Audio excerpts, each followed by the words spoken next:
You know what I love about lowriders? The sheer amount of customization you could have with such vehicles, as long as they're body on frames. But I wonder, how does this truck portray such a culture? We're gonna find out. Hauling heavy loads and hitting switches, it's La Troca. You know, there's something about these type of trucks that make me think they're just heavier than boats. Although I'm not so sure if this truck classifies as a boat, because it's around 3,300 pounds.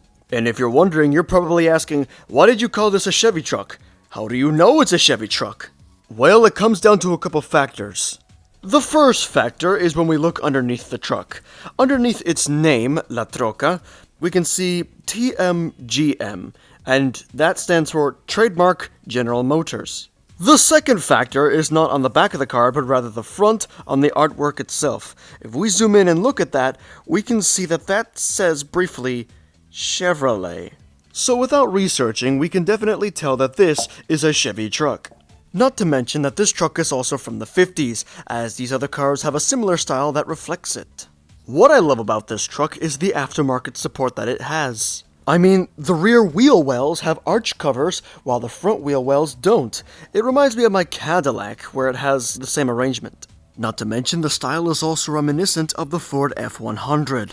Which comes to show that Chevy and Ford have been at each other's throats when it comes to trucks for many years. When I first saw these wheels, I thought they were discontinued, but it turns out they still exist. These are LW rims, which can be found on only a couple cars in my collection.